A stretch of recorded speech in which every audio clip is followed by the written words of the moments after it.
Welcome, welcome, welcome to Herspiration Happy Hour. Happy New Year, happy 2020. We're glad to see you all back here. Woohoo! Woohoo! Yay! Woohoo! Wait, I got it. I think we've had these since Y2K. And if you don't know what Y2K is, well then you're too young to be watching this show. So go turn on Dora the Explorer or something. My name's Zoe Zorka, and I'm going to move on to your co-hosts, and I'd like to introduce you to Dr. Pamela Gurley out in Baltimore. Say hello. Hey, yes. How's you? Are you having a good New Year? Oh, so far so good. You know, I'm excited about everything that's getting ready to take place, and I don't know how I'm going to handle all of it, but I will. All right. Well, you're going in with 2020 vision, so hey. There you go. I like that. And I'd like to introduce our guest here, our first guest of the new year, new format. That's kind of what I'm going to say, new year, new format. That's a great way to introduce our show. We have Gina White and Michael Scott. They're the co-owners of Moda Talent Agency, one of the most successful talent agencies in Salt Lake City. So we're going to talk here a little bit about motivation, if you will. Welcome, guys. Thank you so much. Thank you. So I guess what I'm going to ask is, first of all, you guys run one of the most successful talent agencies in Salt Lake City.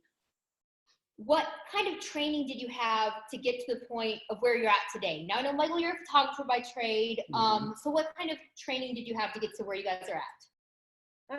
I don't necessarily call it training. It's more experience. I did it with my daughter when she was young. When I was young and lived in LA, I kind of just saw everything that happened. So it was more along the lines of experience. There's really not anything that you can do as far as like education or training to start where I'm at. So yeah, it's really been just a lot of experience. But now I would say, now I'm going to say right there, though, obviously it's a business. So you had to learn the business side too, right? I had to learn that. Yes, I did. I've taken multiple courses now, but when I first started it, I had no idea. He's got his degree in business management, business management? Marketing and business. Marketing and business. And so he's always the one he does all of our marketing and everything. So we've just together, that's kind of how we work really well. I know the industry, the entertainment side, and he does like the marketing and the photography. So it's a perfect match for us. I thought you were a doctor of style. I thought you had your PhD. I thought you had your PhD. Oh, right? Yes. PhD in styling here. That's going to be their name. That is what we would call it. Dr. Style. This is tell us a little bit. So, degree in business, and then how did you kind of get into photography, and then more the modeling side? Yeah. So as far as my history goes, so I've always loved photography. I loved it since I was a kid. And then after high school, I actually convinced my parents, since I graduated with my associate's degree before high school, I made them buy my first camera. I was like, I saved you tons of money, so invest in that camera. And then years ago, I used to be a member of the LDS Church, and I applied for a mission, got declined, go figure. And they allowed me to do a service mission. So I actually applied to be in the photography department. And I got a year and a half of intensive training working with the best photographers for the church and shooting for all their magazines worldwide. Oh, wow. So I got extensive training with learning all the different lighting setups and how to use different backdrops and manipulating lighting. And then I wanted to take that, match it with the degree in marketing and business, pull the both fusions. So you know how to run a business, you know how to promote, you know how to market, because without a good team knowing how to market and promote, you have nothing. Exactly. Other than that, it is just practice, and keep shooting as much as you can and keep growing. Yeah. So they wouldn't let you wear this with your missionary suit, with your missionary tie and the button. I wish. I tried. That might have been why. I mean, they might start. You never know. They're always changing. You never. I mean, bring some flair to your mission. Right. I did try. I even did the whole Kelly Clarkson vibe back then. I had red, blonde, and like dark brown, like in my hair. I went in for my interview, and he was like, "Oh, that's not gonna work." He's like, "I guess I need a buzz cut." Didn't happen. Okay, so you didn't get me. Was it brother or elder? Would you have been our elder? Elder Michael. So brother, Elder Sandberg. Do they not? That's for Because missionaries. they call brother and sister like in church, but on a mission, you'd be elder. He's elder. He'd be elder if he came to like try to convert, right? Yeah, awesome. So elder, all right. Well, speaking of elder, you do have a birthday coming up, so I want to say happy birthday. Thank you for the segue. Happy birthday, December 29th. Yay! Okay, so now, so you vote. So that's how it happened. How did you guys meet? I His cousin, I used to work with another agent, and she came in to interview and she brought me her headshot and I was like, this is the best shot I've seen since I came to Salt Lake City. Because I was born in California, lived in California, love it. And when I came here, it's a whole different world for sure. But learning it has been awesome. But I met his cousin and I was like, this is the best headshot I've seen and I've been here for almost a year. So let's talk about who shot this. And she's like, oh, it's my cousin. And I was like, yeah, tell him it's amazing. I would love to meet him. Within like an hour and a half, I'd gotten a call or a text. Did I give her my card? Or I gave her my information and said, have him reach out. Yeah. And so he reached out and he was like, I will be in your office like tomorrow. Let's talk. And I was like, okay. I mean, basically he hired himself, but I'm not now. Sometimes you have to do that. You do. Yeah. But the thing is like I said, when you see something that is so far and few between, you have to pick up on it. And so when I saw it, I was like, what does he do for a living? And then when I met him, he was like working in a business. Medical sales. Yeah. So he was not doing what he loved. So he was ready to jump on the bandwagon. So I hired him and he took off. And then, we went from there. Yeah, because that's what was awesome. So I was sitting at work, hating my job. And my cousin texted me and she was like, hey, the talent manager here loves your work. She wants to set up an interview with you. She's like, can I give her your number? Yeah. And I was like, absolutely not. Give me her number. Right. So she sent it to me. So I reached out to Gina and I was like, hey, heard you're looking for a photographer. When do I start? What's the pay? How's this working? She was like, hello, Michael. She was like, we've never met. She was like, so we're going to have you come in for an interview instead. And I was like, okay, yeah. But when I come in for the interview and I kill it and I get the job, what's happening? And she was like, again, you're not hired. She was like, you'll come in, you're going to do the test shoots. She's like, and everything else, we're going to make sure that we still love your work. It's consistent. And I was like, right. So when you love it and you love me, when am I starting? And she was like, I'm in LA. I'm going to be back on Monday. And I was like, okay, I'll see you Monday. I quit my job that day. Called my parents. I was like, I quit. And they were like, what job do you have? And I said, I have a job. And they were like, but where? And I was like, we'll see, but I'm pretty sure. And then the day I walked in and I met Gina, she was so glamorous. Yes, so very stunning. nice. And I was like, who is she? Yeah. And then she was like, she's still to this day such a workaholic, and that was something that I loved and admired about her, that she was still texting me back at like midnight all weekend as I was still telling her I have a job. It's the best decision ever made. That he made for me. Best decision he ever made for me. What year was that? It had to be kind of recently. 25 years ago. Oh my gosh. 2014. Because you were with a different agency before Moda. Because I know Moda's fairly new. Okay. Moda is ours. Yeah, we started Moda 3 years ago. Oh, okay. So you worked for another agency. Got it. Yeah. Okay. That's awesome. And so, as a photographer, what do you think makes? Because I'll go with your first. What do you think makes like the perfect picture? Ooh. Perfect picture. One, I would say it's got to be lighting. You've really got to know how to light people. All they're different. No one comes the same. It's not cookie cutter. So you've got to really look at someone's bone structure and know how to bring that out, bring out their best. Two, it's going to all be in the personality. You've really got to know how to make your client comfortable and get them to show them. That's the point of a picture, especially when you're doing headshots. Sure. You've got to get them to shine out and capture that on an image. And it's not like you can get their personality out, but if you're doing just chintzy little lighting against a living room wall, it's not going to be that great. But with the right lighting and a little bit of touch-ups, everyone's going to be looking flawless. Sadly, that's the biggest mistake people make is with headshots, I would say. Headshots are the hardest thing to get a good headshot. So he's definitely, I would say, hands down the best in the business here, for sure. I think LA, he would definitely give people a run for their money. LA is so different when it comes to what they ask for. Yeah. So here in Utah, it's his standards where, he's hands down the best, but it's hard to get a good headshot. It's really hard to get a good headshot. It's really hard because people don't understand the lighting. So I've begged him to do like workshops and put it out there because he's so good at it. And there's people that have tried to emulate, but it's not the same. So you can't just do like a selfie Snapchat. Ask people if I get those all the time. I get so many. That's what I was about to ask. What's the most ridiculous, like, Snapchat-ish photo you've gotten as a submission as a model agent? Because I know you've gotten some ridiculous ones. Let's I mean, ridiculous. it's daily. You would die if you saw all the different submissions. There's people that just take them in their car. I mean, What? there's people that will add the Snapchat filters. There's people that will be in their bathrooms taking in their mirror with their toilet seat up. I'm like, yikes, this isn't dirty fun for laundry me. on Oh, that, Yeah, it's not fun. Some of the things that I receive, I'm like, oh, I was like, oh, the same you're signed for sure. Someone's washed. Yeah. if someone showed They do all the time. I could literally, like, we could have a whole reality show on just terrible submissions that I get.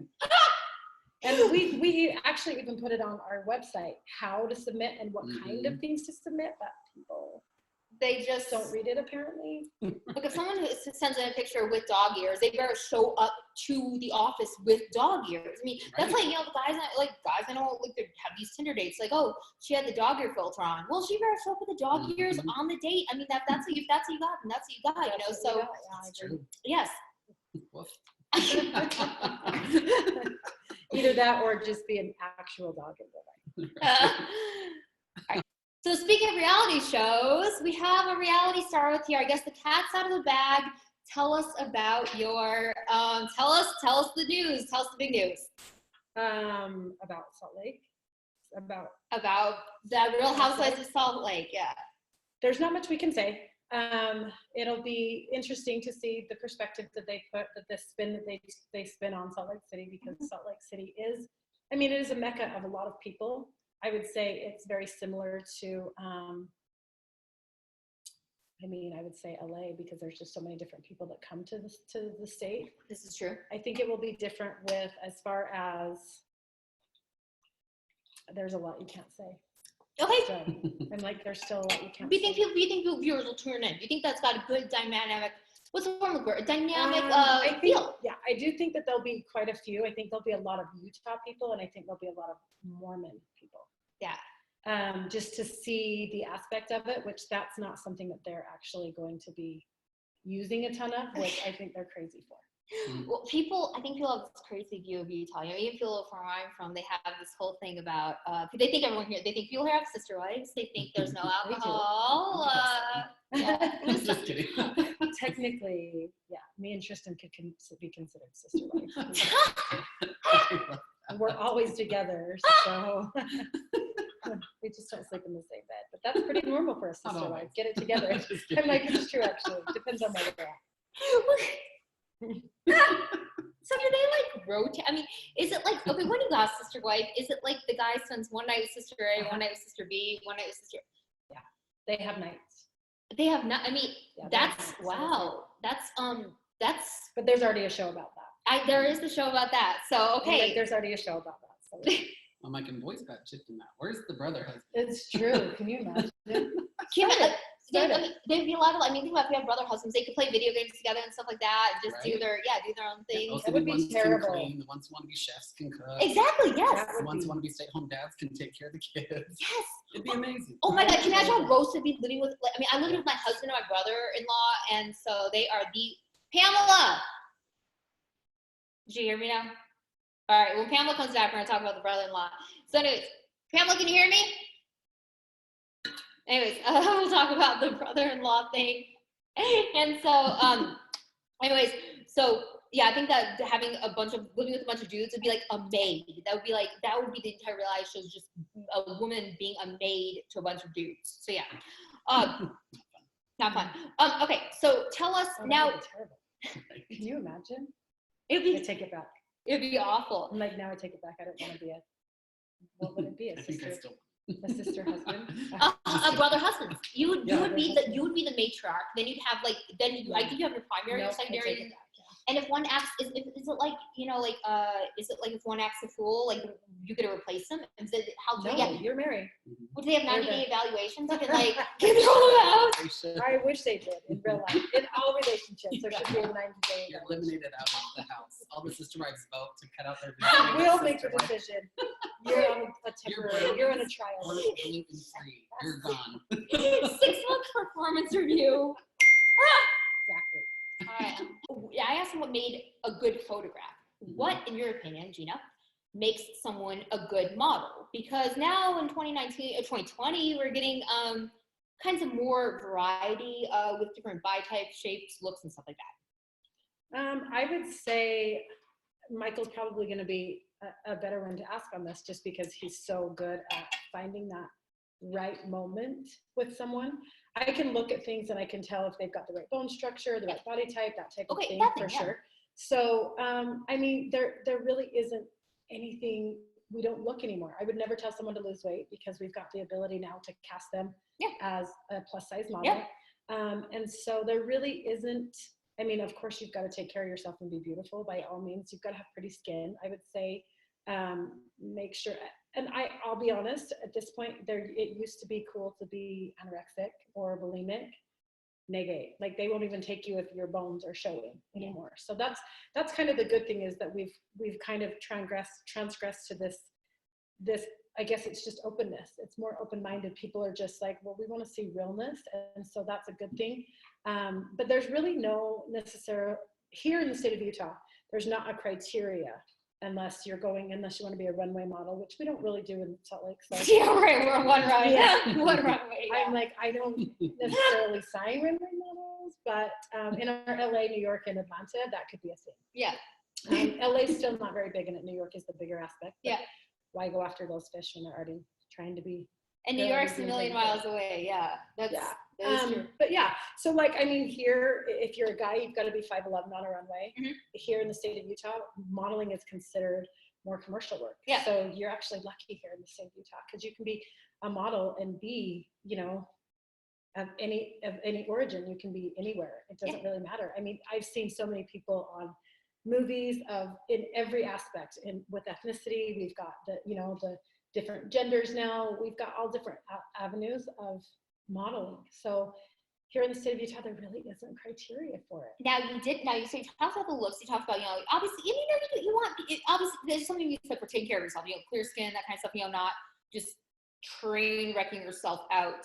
What about personality characteristics? Because that's, you can have the most beautiful person in the world, I'm sure you can have the most beautiful person in the world, and they're going to suck as a model because they're a diva, they're a jerk, they're a douchebag, whatever. Mental health is huge. Yes. In this industry, for sure. That's something that we definitely address, and you can tell that right off the bat when you meet someone.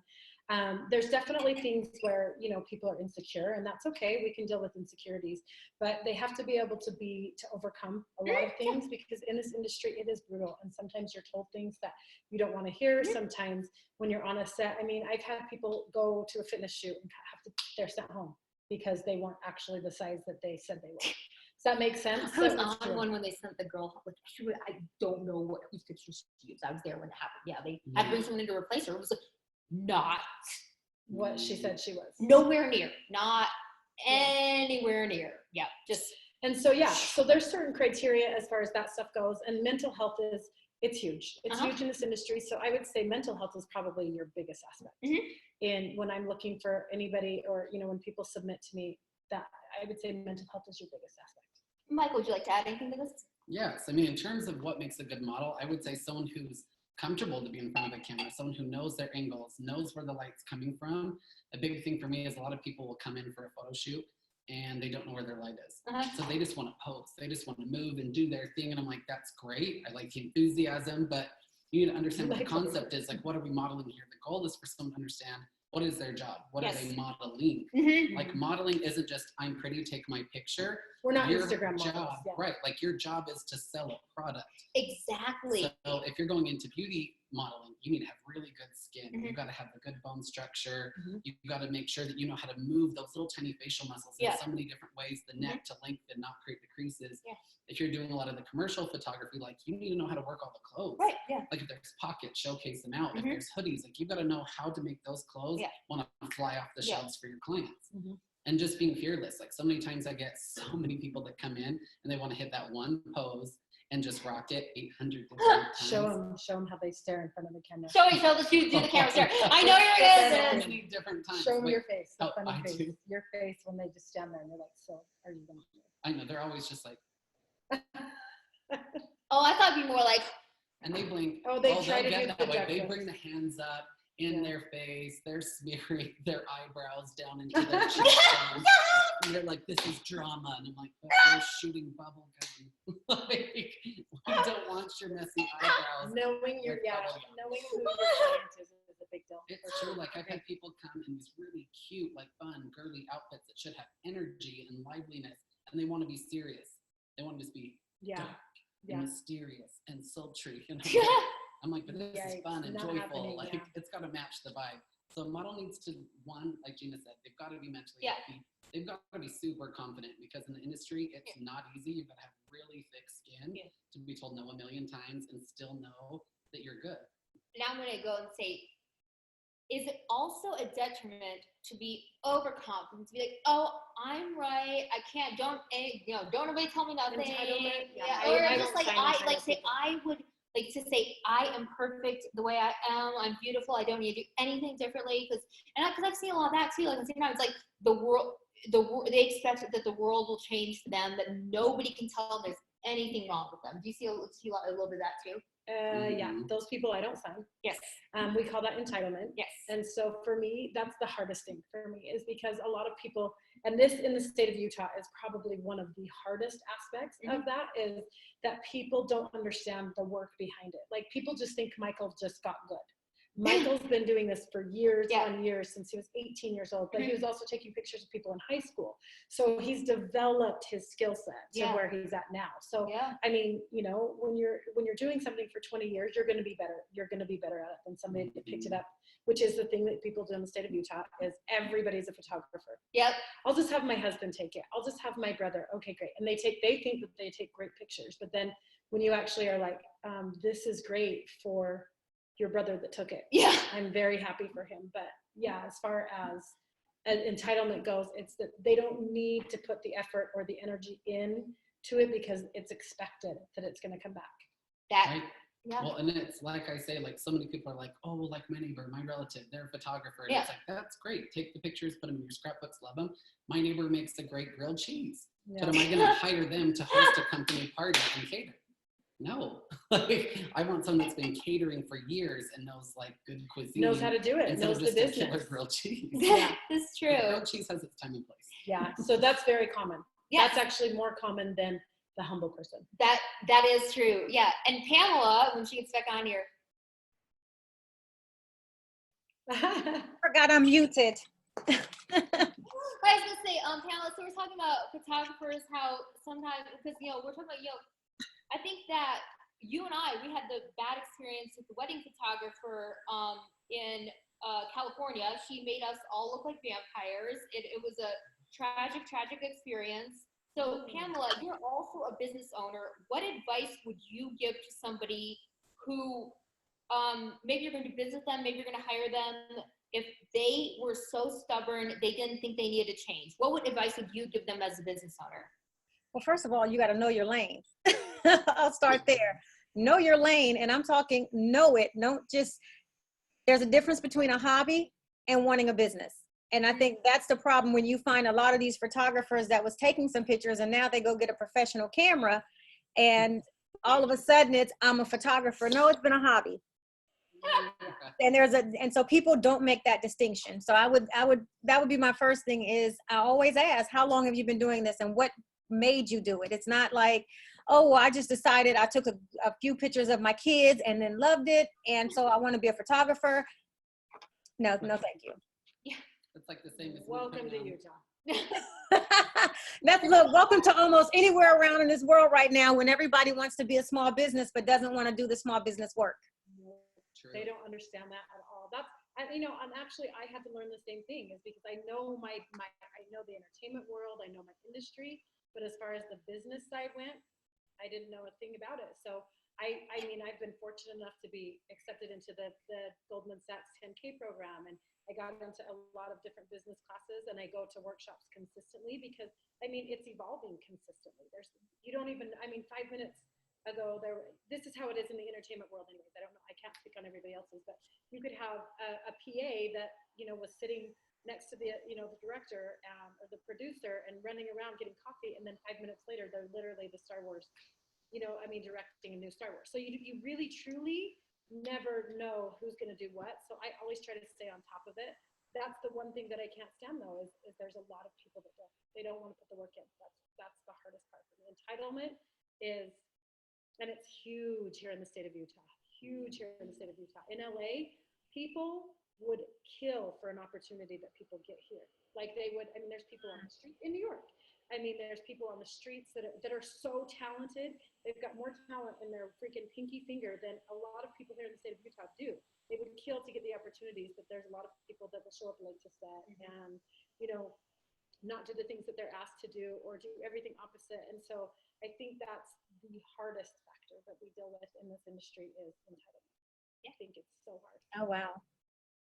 Yeah, it's very hard.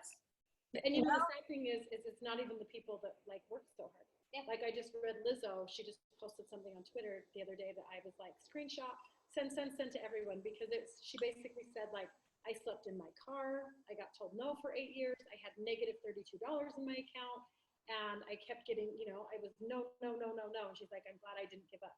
And that's the strife that you're gonna have to struggle with if you're trying to make it. So I think that's the difference between somebody that's made it, is the humility of, this is what I want so bad. I would rather sleep in my car than have the luxuries of everything else, in comparison to, it'll happen because I'm pretty. It'll happen, yeah. It'll happen. If I It's expected. And Pamela, you were talking about vision boards. You do vision boarding. Now, vision boarding is like, you were saying just, I remember on one of our other podcasts a couple weeks ago, you're saying, you can't just put stuff on vision board and expect it to happen. You have to work for it, right? That's correct. I always say the vision board is one thing, but it's not the work.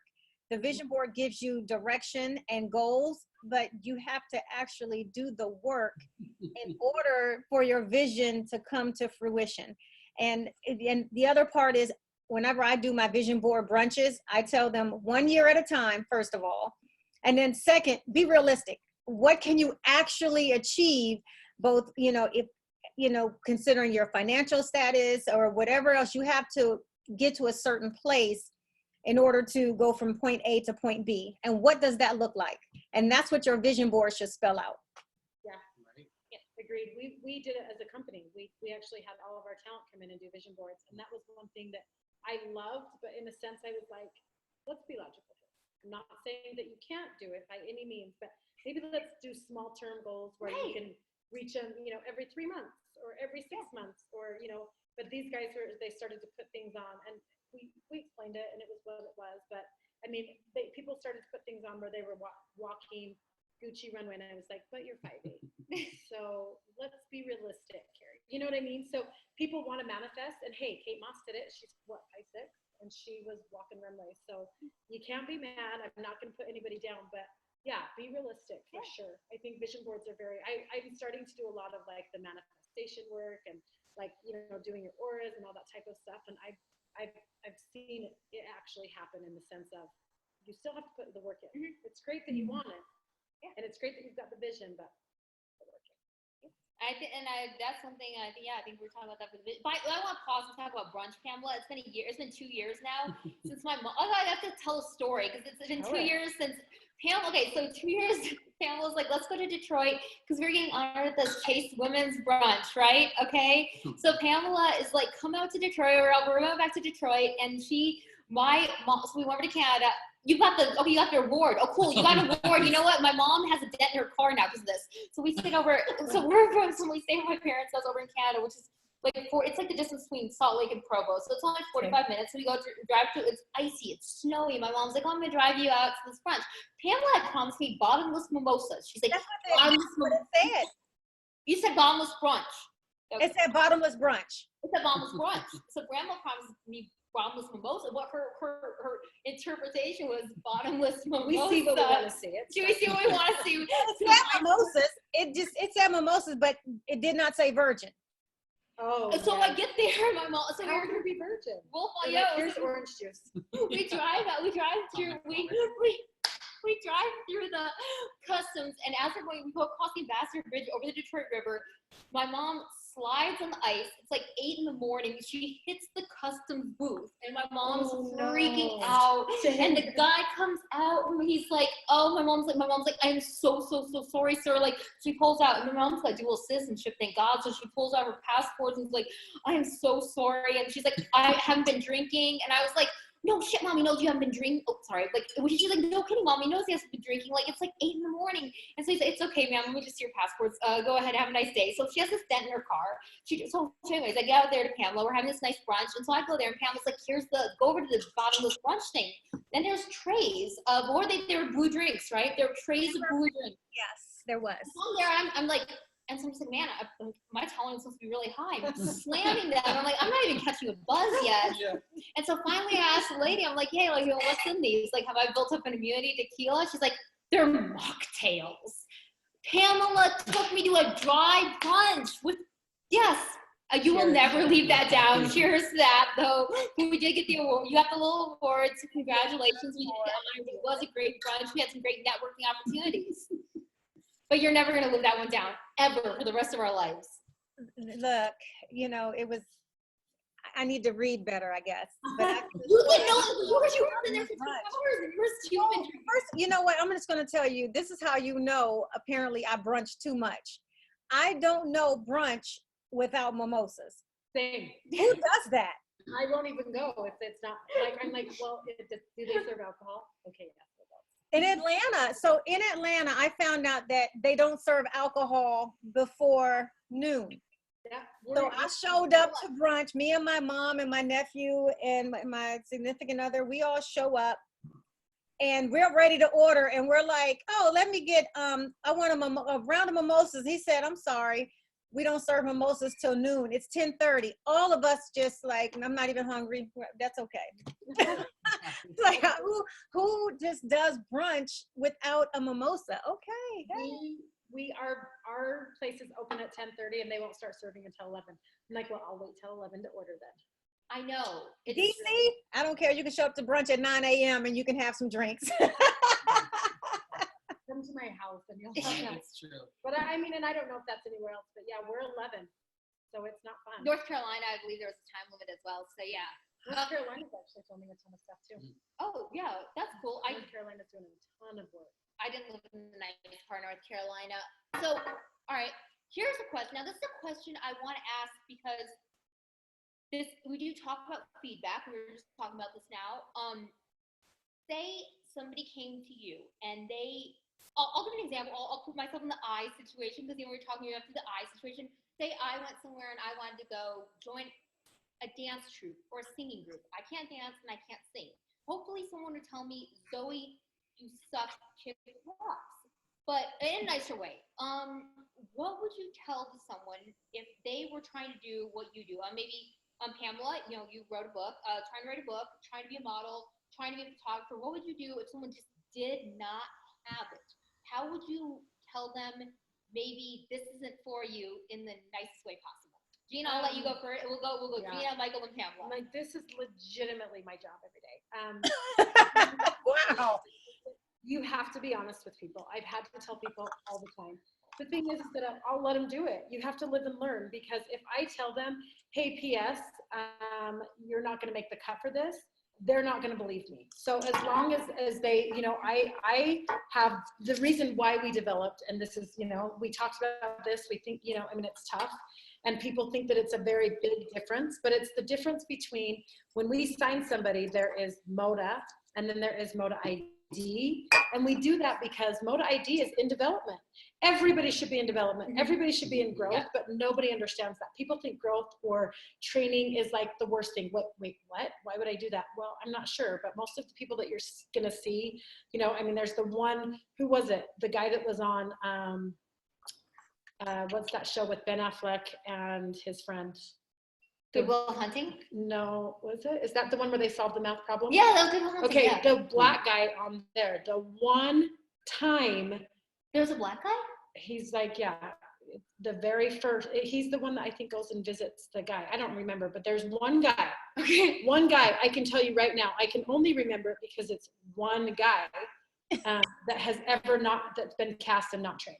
One guy that we can all talk about and everyone remembers, because it doesn't happen. I mean, there are definitely times when people will go and audition and audition and audition and audition and audition. And then after 6 months, they're like, you're not doing anything for me, I'm out. Well, my job's not to do that for you. My job is to make sure you know the business, negotiate your contracts, and to make sure that you understand this world, to make sure that you're prepared. You're like an editor. Basically, yes. My job is not to train you. And I will tell people, we don't do classes, we don't do training. That's not my job. If you want that, if you need that, which you should have, go and find it, which I will give you tons of references. But I will not ever try and take that over. And so that would be ridiculous of me to be like, you know, I know everything about this business. I can teach you how to act. I don't know ish about acting. Like, I mean, as far as can I cast somebody? Do I know the basics? Yes. But as far as teaching you methods, there's not a shot. And I wouldn't even attempt to. That would be silly of me. So as far as that stuff goes, I would say you have to be honest with people, but there are a lot of people out there that are entitled that will not allow you to tell them that they need to do certain things. So you just have to let them live and learn. And then they usually come back and they're humble. They're, you know, I mean, it's got to take you a director that's going to freak out because you have no idea what you're doing and you have no business being on that set, that's going to say, what in the Sam H? Why are you wasting my time? This is a multi-million-dollar situation because you didn't take the time to learn your business. Right.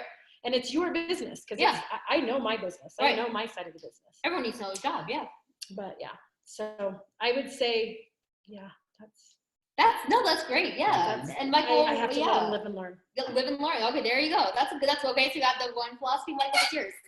For mine, I would just recommend that everyone needs to have practice, patience, and perseverance. Oh, I like that. Right? But it's so true. Like whenever someone's going to start. And pizzazz. Oh, And yeah. I like the four keys. Right? And pizzazz. Because I mean, it's true. Like so many people, if they're coming and they're wanting to be anything, it doesn't matter what you want to become. You have to be practicing nonstop. You've got to be patient because nothing's going to happen overnight. Like they say, it takes over 10,000 hours just to become good at something. Or 21 days to be able to have it. Right, exactly. It's going to take so much more. Like we look at I like to play tennis. We look at like someone like Maria Sharapova, who I love, started playing tennis at 3, took her till she was 17 to win a Grand Slam, but that was still one of the youngest in history. So you're still looking at 14 years of practicing numerous times a week for years before she finally became like validated in her profession. It's the same with everything. Yeah. So, but mainly too, who's on everything right now. Exactly. And with photography, I would let people know, don't spread yourself into every category. Yeah. Find your like Pamela, you said, stay in your lane. That's stay in your lane. Know your lane. Stay in your lane. You know what though? I have to say on that avenue. So I love that he says that, but in my world, we need you to be there's no way. Well, modeling, dancing, acting, singing. In my world, you have to have more to do. You have to. There's in our world anymore. If you can just act, great. That's cool. You might get. I don't know what you would just get, because everything, if you look at everything, even the commercials these days people are dancing and singing and talking and dancing. You know what I mean? Like there is nothing in our world where it's just, you can be a straight actor. It's just not, I mean, you'd be Brosnan. You'd be what I was on that one show. Girl at cocktail party number 4. 1, 2, 3, 4. You're the background. 4. Girl in the background. It was right at the Grand Prix. It was fun. It was fun though. But you know what? The thing that this is the difference, is the fact that you're willing to do that. That's why you will continue to grow. It's because you're willing to say, you know what? I get it. Like I've got to start somewhere. I don't really know. I've never been on this set. I don't know what it's like. But you were just a part of a huge production. That's the #1 show in the country right now. Yeah. So that's kind of a big deal. Yeah, and for me, it's like I'm also willing to say I can't dance, I can't sing, so I'm not going to. Those aren't the activities I'm going to invest myself in, because I think I had parents that were very early on taught me. They kind of were like, hey Zoe, like maybe this is not, you're terrible. Like they kind of dancing. Yeah. They're like, yo, you're not gonna dance. I'm just kidding. Yo, like you're terrible. So Pamela, what would you tell someone if they said, hey, okay, I've got an idea since you own your own business. What would you tell someone if they came to you, but they had a terrible business plan, just terrible business idea? What would you tell them? I don't do business. I tell them that they need to go. I let them know where their shortcomings are, and what they need to correct. But I will also tell you this, I'm also the honest one that I make people scared to go in business for themselves.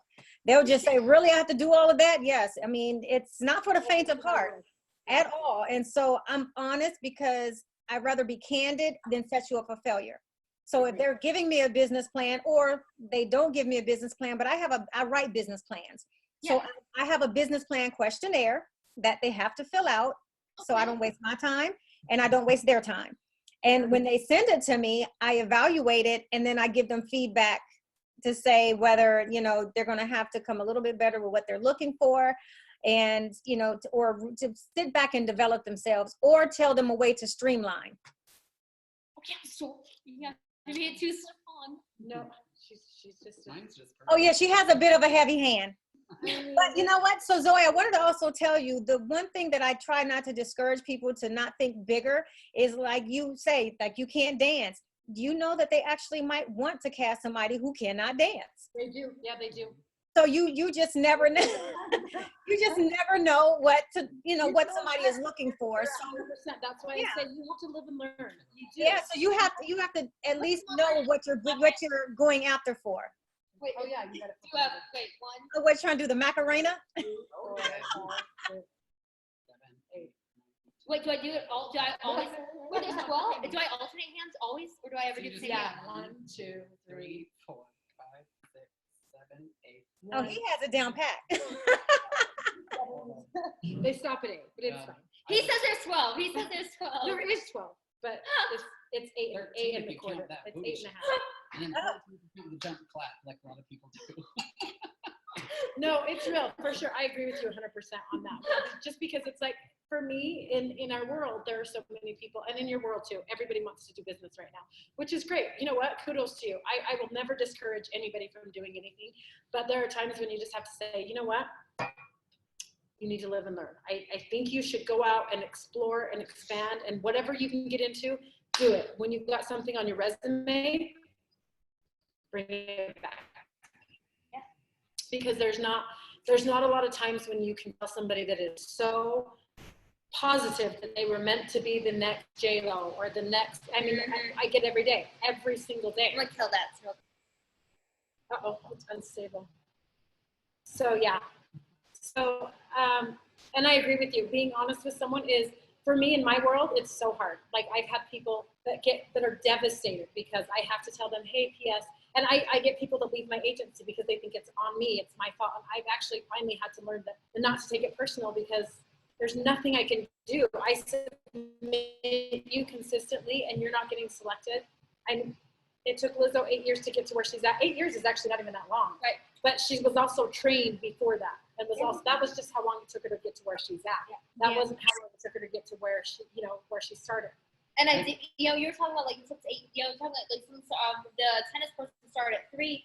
This is the story there's one story that always resonates with me. My douchebag ex-boss, he was the biggest douchebag in many ways. But the one thing he did, he was 40, he's 40, he'd be 49 now. So I worked for him when he was 42 to when he was 47. He was this killer snowboarder, and I mean, good, like, just on the mountain, he was amazing. On skis, I could barely keep up with him. And so I assumed he'd grown up with this. He didn't learn how to snowboard till he was 36. He'd never taught snowboard. He's just like, but he said, he's like, I'm gonna go out there. He said, I'm gonna take lessons. I'm gonna do this professional development. I'm going to really get good. I'm gonna go and I'm gonna dedicate myself to it. I'm not gonna go out there, because he saw his friends doing it. He's like, I don't want to go down the mountain alone, So he decided he was going to do it, and here he was. I mean, last time I snowboarded, he was 47. He was just killing it. He would go to the park, he'd do trips and stuff like that, because he said, by that point, I realized that if I want something, I can't just sit there and talk about it. I can't post that. I can't hashtag it. That's my favorite. Hashtag it. Not just hashtag that you want something. Yeah. So I think then that's another core thing. So it's like, you don't have to be doing something since you were 3 years old. You can do something. You can start something whenever, as long as you're willing to put the work in. I think that's what you're saying too, Pamela. Yeah, is that you put the work in, as long as you're willing to put the work in.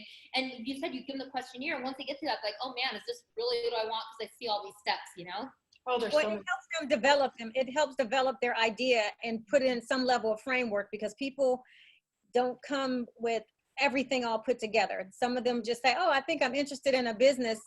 Okay, but what else thought about it do you have? I mean, you have to flush it all out. And that's what the questionnaire does, because quite frankly, it gets daunting sitting on the phone for 30 minutes with somebody or 15 minutes, because now I do 15-minute consultations. And when I started doing the questionnaire, the only way that I will give you 15 minutes is if you can fully fill out this questionnaire.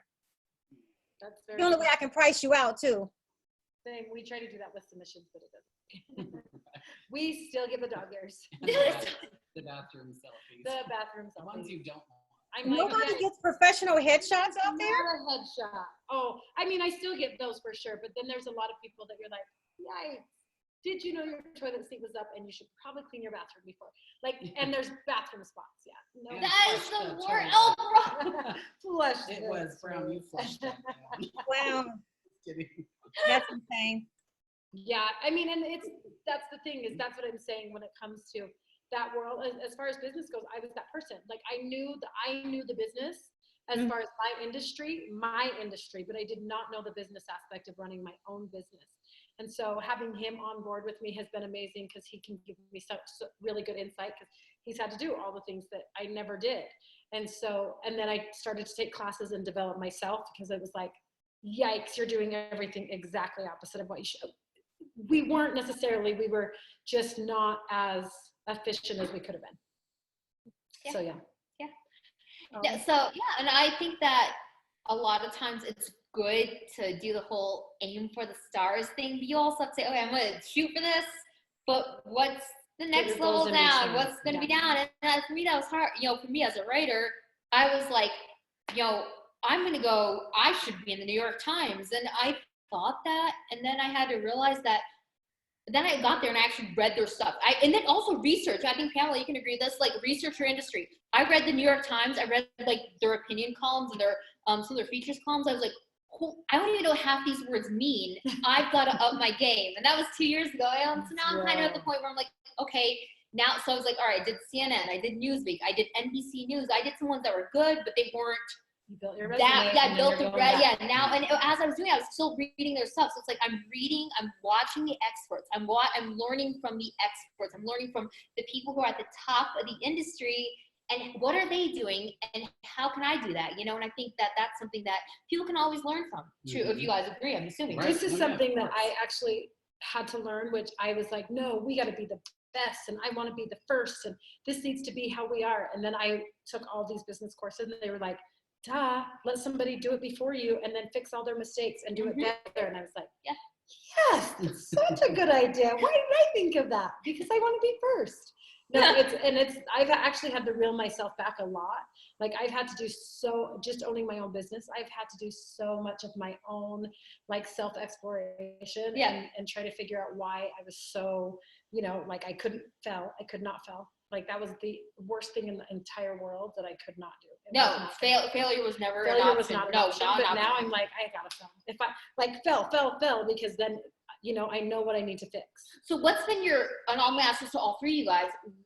We'll start with Pamela, because it went the opposite way. Pamela, what's been a failure that you have learned from, and how did you learn from it? Oh, lots, but I don't look at failure the same way other people do. I look at failure as in, I need to step back and reevaluate what I'm doing and how to do it better, and if I need help in order to achieve it.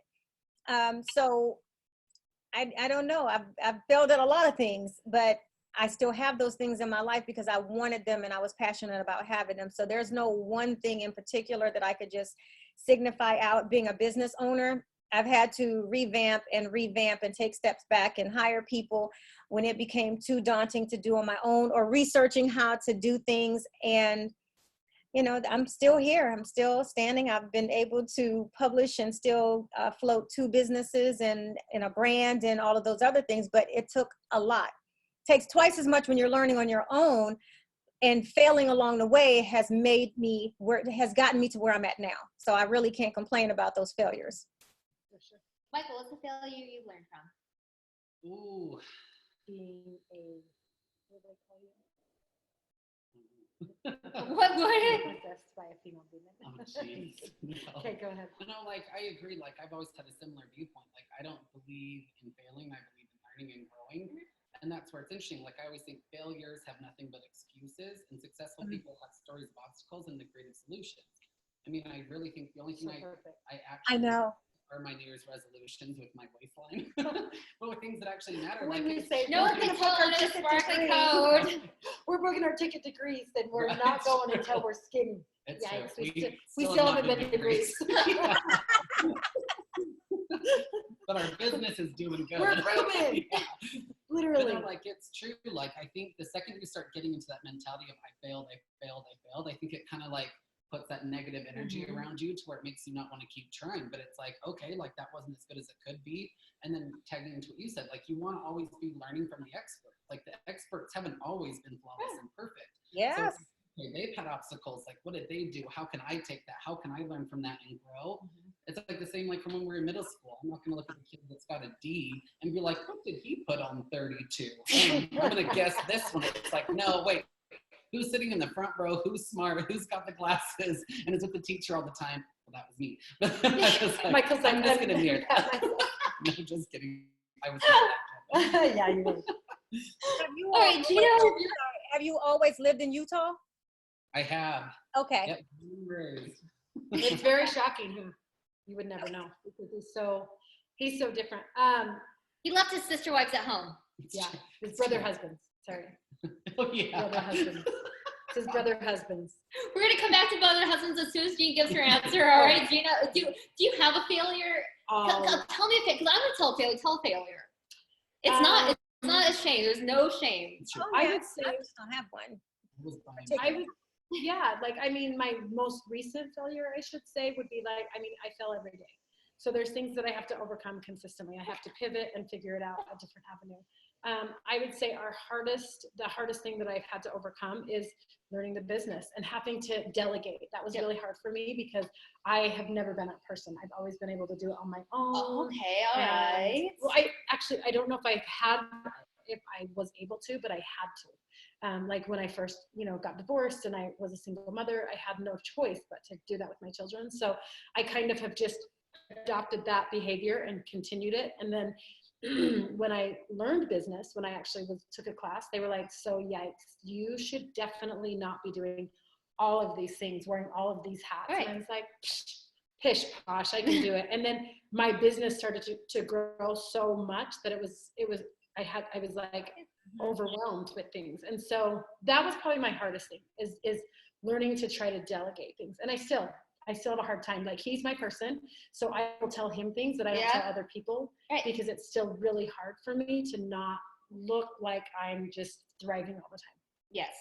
Does that make sense? That does make sense. That is. Owner, I feel like you do kind of have to keep up some sort of, like peace with people and make sure that you want them to think that, things are good. But in your personal life, in your real world, there are worries that you're like, oh my gosh, is this going to happen? Am I going to overcome this? It's like, what am I going to learn from this? But I've started to look back at, since the day I had my child, that things happen for a reason. You know what I mean? She was a blessing in disguise.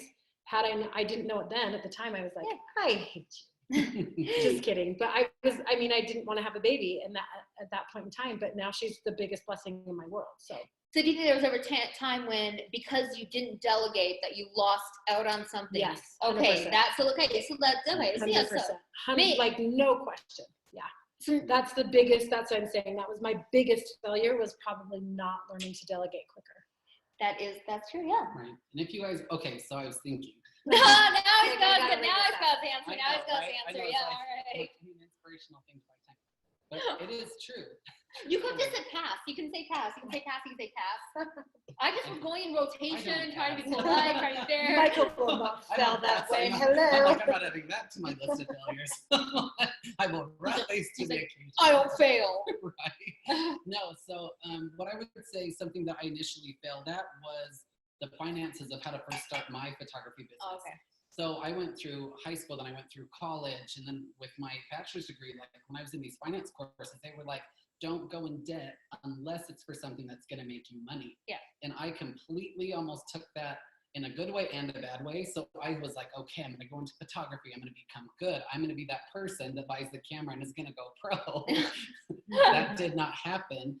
Fast forward a few years, I was 20 grand in debt. Oh, wow. Still finishing my degree, which was taking up a ton of my time Yeah. because I was still working 4 part-time jobs to cover all my expenses Yeah. while going to school full-time.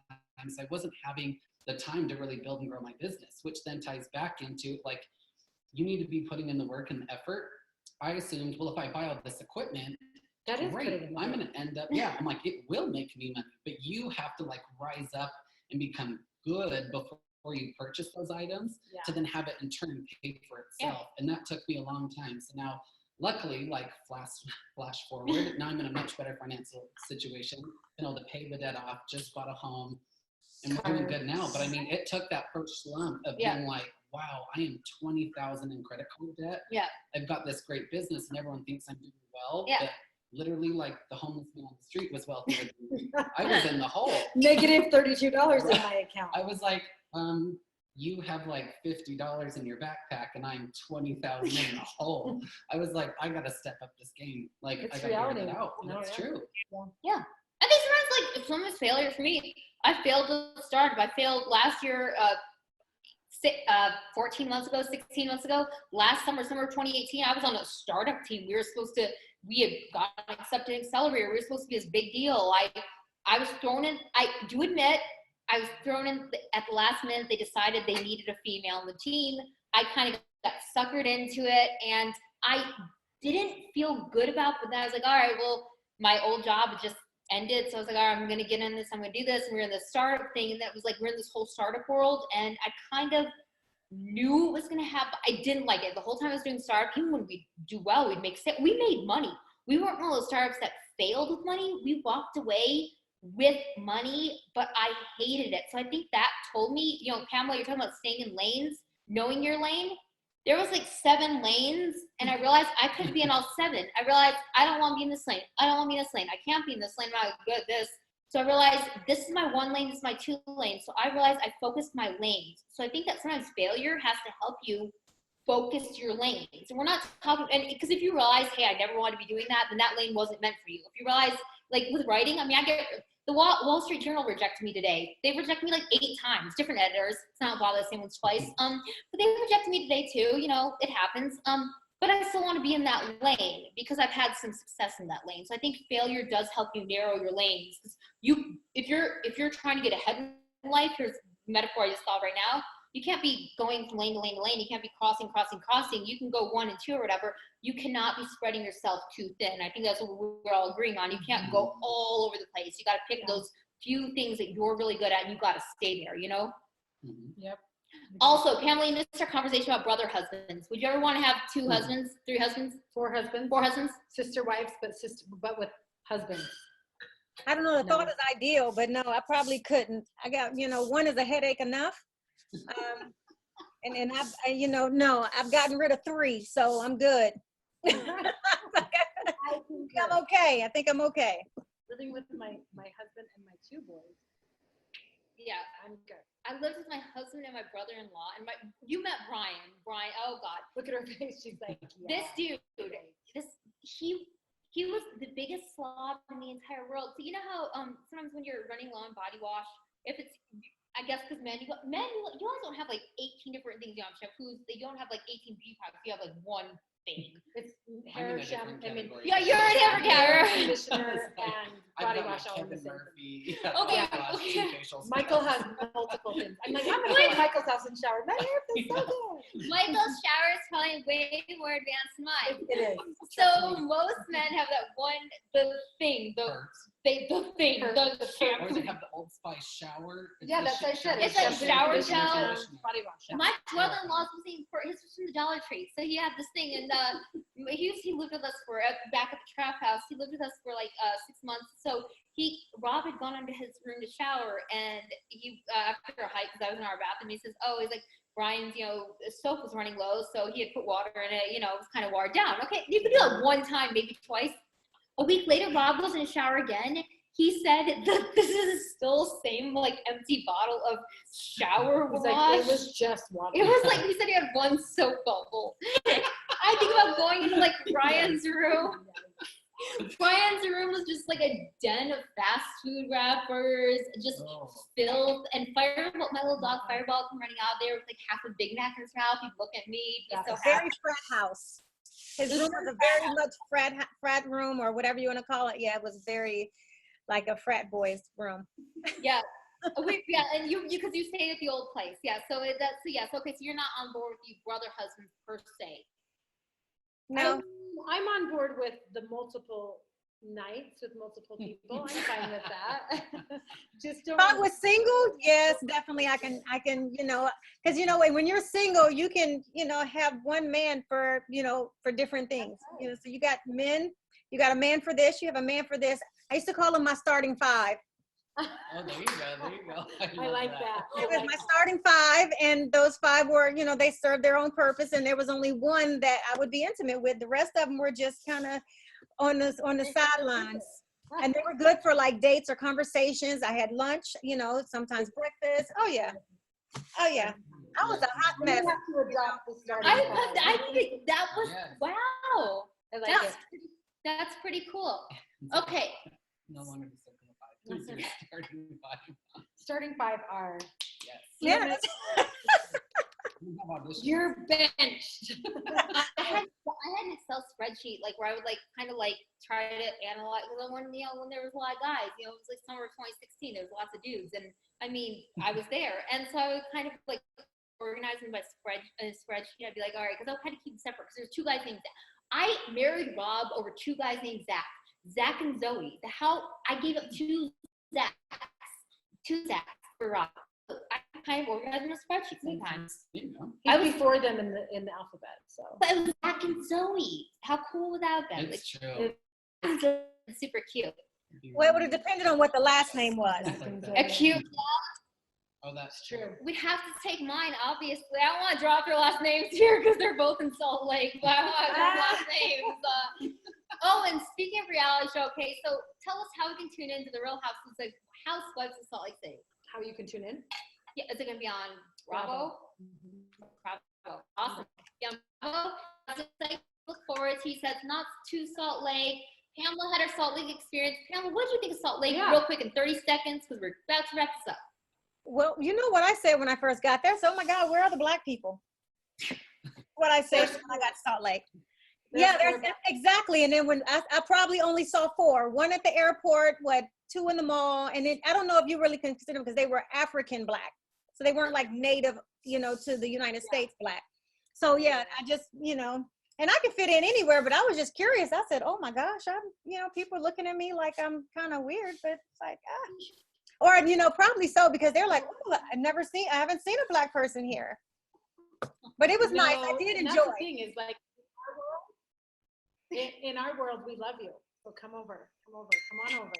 That's my thing is they want ethnicity. When we shot the LeBron James commercial, they were like, we need 160 black people. I was like, good luck. Go to California. Go to Atlanta. Not going to shop. Yeah, I was going to find that in Salt Lake.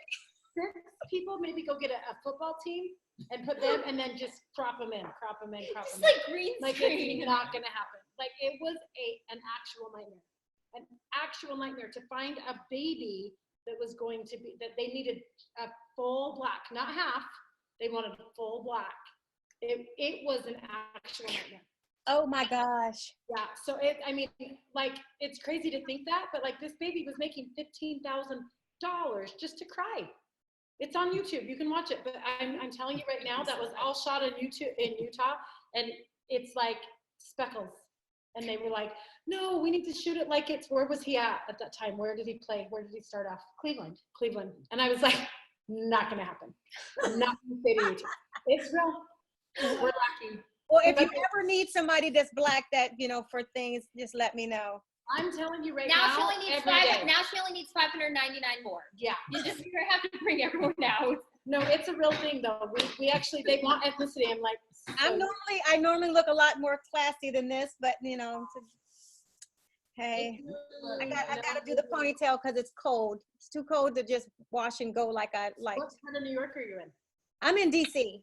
Oh, in DC. Yeah, I'm in DC. So I like going out to Salt Lake. I think I'll be out there for I think that's on my schedule for either my signing or a speaking engagement at some point. I know I saw it on my list here. You haven't told me yet. We'll have to find your room. Pamela, how can we find you on social media? I am on Twitter, Instagram, and Facebook at IAMDRPGURLEY. That's at Dr. P. Gurley.